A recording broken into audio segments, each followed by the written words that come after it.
اور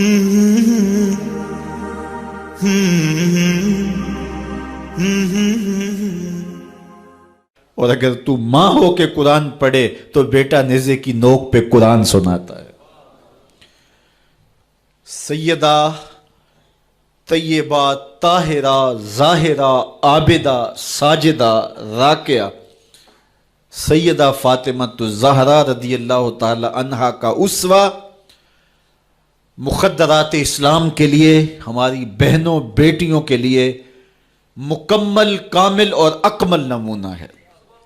میری مائیں بہنیں بیٹیاں بھی پردے میں بیٹھ کے سن رہی ہیں، اور جو یہاں موجود نہیں ہیں، آپ لوگوں کی وساطت سے یہ پیغام ان تک بھی پہنچے گا۔ تو میں گزارش کروں گا، اس بے حیائی کے ماحول میں جبکہ میڈیا بے لگام ہے، سوشل میڈیا قیامت ڈھا رہا ہے، آنکھوں سے حیا اڑ گئی ہے، سوچوں میں آوارگی آ گئی ہے، لباس سمٹ سمٹ کے بالکل واجبی سا رہ گیا ہے، اور حیا قصہ پارینہ بن گیا ہے۔ یہ اڑتے ہوئے آنچل، لہراتے ہوئے دوپٹے اور جو ہے وہ بکھرے ہوئے بال، یہ حیا کے جنازے سڑکوں کے اوپر گھومتے ہوئے، اور بازاروں میں صنفی آزادی اور جنسی بے رہروی اور جو کچھ ہم دیکھ رہے ہیں۔ تو آج ہم سیدہ فاطمہ الزہرا کے کردار کو خضر راہ بنائیں۔ اقبال کہتا ہے، مزرعہ تسلیم را حاصل بطول، مادرا را اسوائے کامل بطول۔ مزرعہ تسلیم کی کھیتی کا جو حاصل ہے، جو پھل ہے، وہ سیدہ فاطمہ ہے، اور ماؤں کے لیے کامل نمونہ سیدہ فاطمہ الزہرا رضی اللہ تعالی عنہا ہیں، جن کے آنچل کو مہر و ماں نے بھی نہیں دیکھا تھا۔ خادم کی شوہر کی خدمت بھی کرتی ہیں، بچوں کی تربیت بھی کرتی ہیں۔ آسیہ گردان و لب قرآن سرا، ادھر چکی بھی چل رہی ہے اور لبوں پر قرآن کے نغمے بھی جاری ہیں۔ آسیہ گرداں چکی چلا رہی ہیں، واللب قرآن سرا، اور اقبال کہتا ہے لبوں پر قرآن کے نغمے جاری ہیں۔ جب لبوں پہ قرآن کے نغمے ہو اور آٹا پیسا جا رہا ہو، تو پھر وہ گندم اور وہ آٹا جب بچے کھائیں گے تو پھر حسین ابن علی کے کردار ہی پیدا ہوں گے۔ لیکن تھرکتی تصویریں اور نیم برہنہ شکلیں اور کانوں میں جو ہے وہ میوزک کی آوازیں، اور ماں اس ماحول میں بچے کو دودھ پلا رہی ہو، تو بچہ حسین ابن علی کا جان نشین تو نہیں بنے گا۔ کوئی اداکار تو بن سکتا ہے، کوئی گلوکار تو بن سکتا ہے، لیکن حسین ابن علی کا جان نشین نہیں بنے گا۔ تو ماؤں کو کامل اکمل نمونہ سیدہ فاطمہ الزہرا کا اختیار کرنا چاہیے، اس نمونے کو لے کے اپنی زندگی میں اتارنا چاہیے۔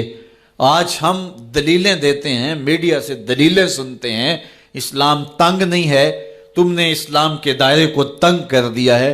میں ایک ہی بات کہا کرتا ہوں، یہ دلیلیں دینے والے سوچیں کہ رسول خدا کی بیٹی کے پردے کا عالم کیا تھا۔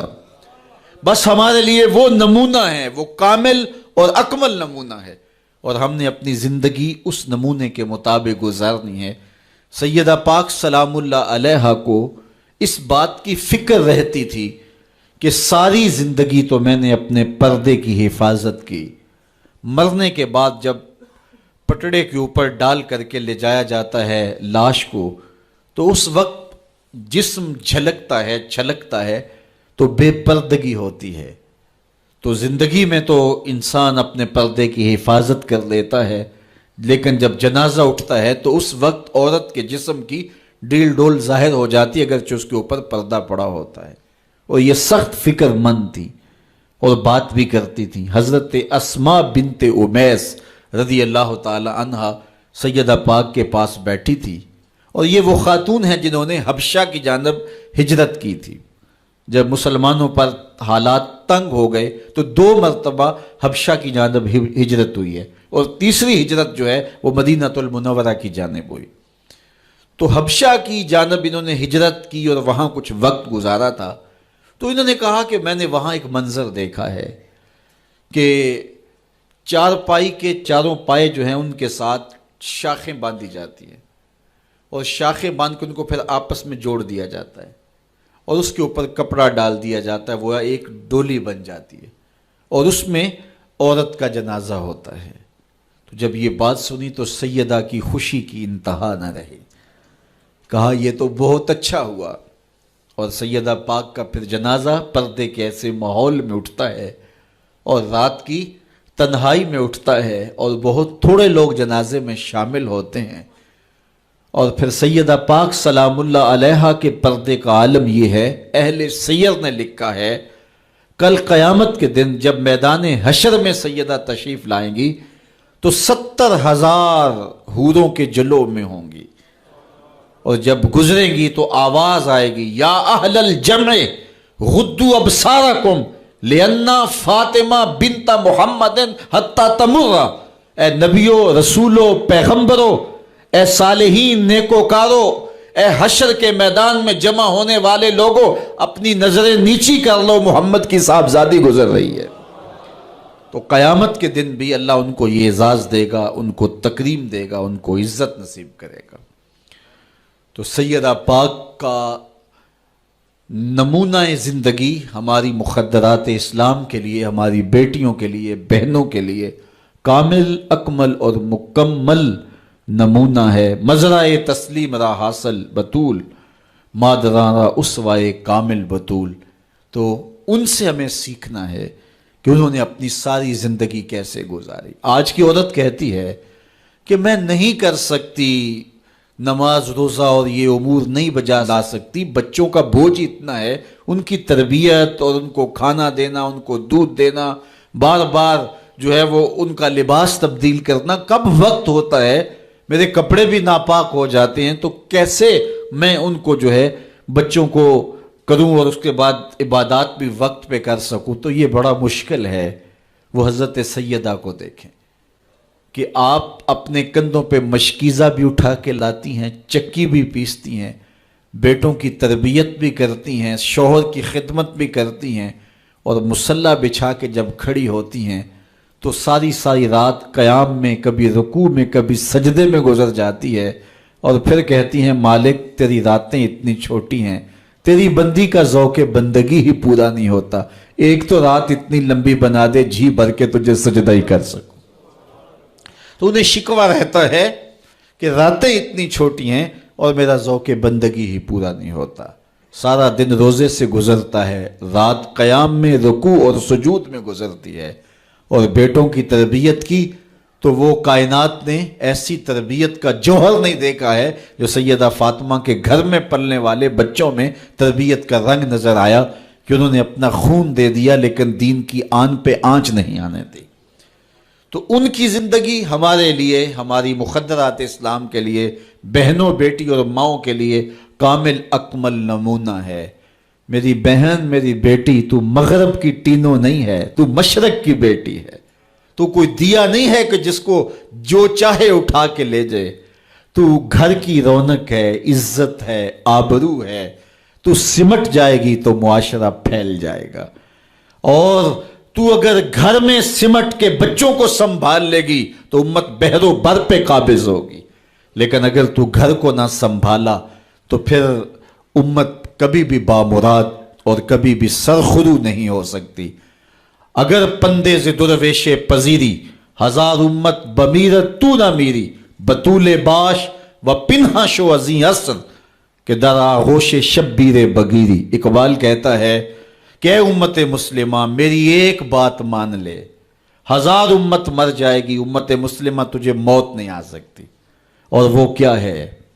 اللہ اکبر، بطول باش، قوم کی بہن سے، بیٹی سے، ماں سے مخاطب ہو کے اقبال بولتے ہیں بطول باش، بطول بن جا، وہ پنہا شو ازیں اثر، اور زمانے کی آنکھ سے پوشیدہ ہو جا، پھر در آغوش تو شبیر بگیری، پھر تیری آغوش میں بھی حسین ابن علی کے جانشین پرورش پائیں گے۔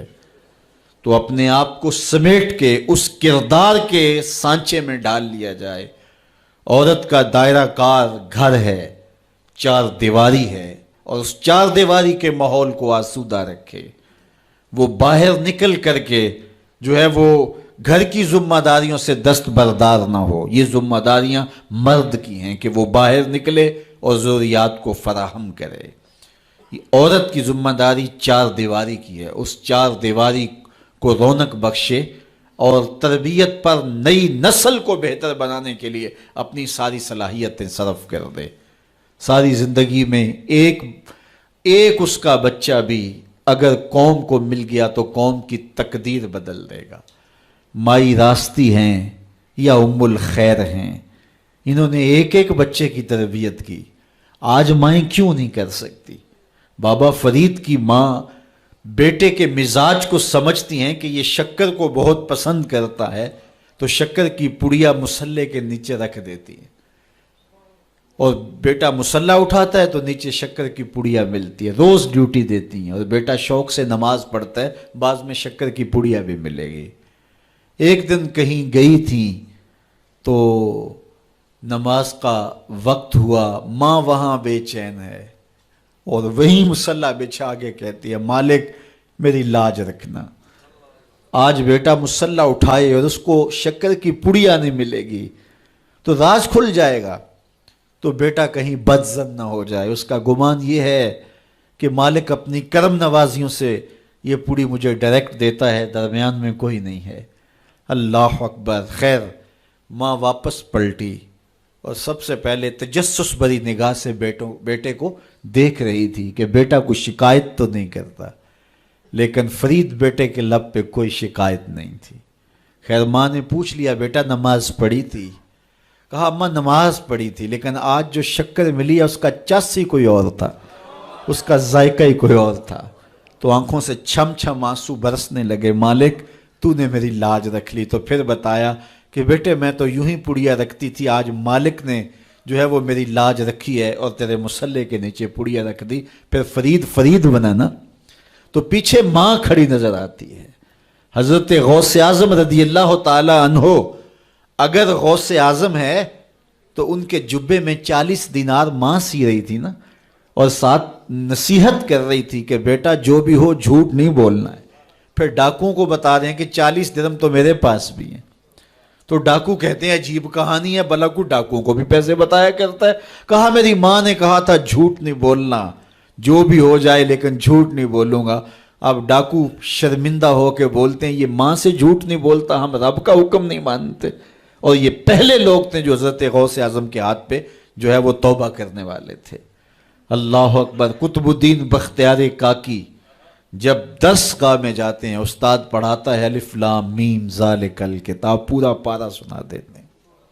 دوسرے پارے کا آغاز ہوتا ہے سیقول السفہاء من الناس، بچہ سارا پارہ سنا دیتا ہے. تیسرا پارہ، چوتھا پارہ، 14 پارے سنا دیے. کہا یہاں سے شروع کرو، سبحان الذی اسری بعبدہ. تو کہا بیٹا جس درس گاہ میں 14 پارے پڑے تھے وہیں بقیہ قرآن بھی حفظ کر لیا ہوتا. کہا استاد جی میں کسی درس گاہ میں نہیں گیا، میری ماں 14 پاروں کی حافظہ تھی، اور صبح جب اٹھتی تھی تو قرآن بھی پڑھنے لگتی اور کام کاج بھی کرتی. تو بچپن سے ہی سن کے ماں کی آغوش سے یہ 14 پارے یاد ہو گئے. تو مائیں اگر ایسی ہوں تو بیٹے ایسے ہوتے ہیں. اس لیے ماں کے کردار کو روشن کرنا ہوگا، ماں کے کردار کو بہتر کرنا ہوگا، اور ماؤں کے لیے کامل اکمل نمونہ سیدہ پاک سلام اللہ علیہا کا نمونہ زندگی ہے. اور ان کی زندگی کے ایک پہلو سے روشنی لے کر کے، اجالا لے کر کے مخدرات اسلام کی زندگیوں میں چراغاں کیا جا سکتا ہے، اور ان کی زندگی سے ایک اچھی نسل تیار ہو سکتی ہے. کسی نے کہا تھا مجھے اچھی مائیں دے دو میں تمہیں اچھی نسل دوں گا. تو سیدہ پاک کا اسوہ ہمارے لیے یقیناً کامل اور اکمل نمونہ ہے. اللہ تعالیٰ ان کے نقوش پاک کی برکتیں اور ان کے وجود سے وابستہ رحمتیں ہماری ماؤں، بہنوں اور بیٹیوں کو نصیب فرمائے. اور آج کی اس مجلس میں ہم ان کی وساطت سے اللہ کی بارگاہ میں دعا کرتے ہیں، اے اللہ حیا سوز ماحول سے اس امت کو نجات عطا کر دے، اور اس امت کو پھر عظمت پارینہ و رفتہ عطا کر دے، اور قوم کی بیٹیوں کو اسوہ بطول پہ گامزن کر دے.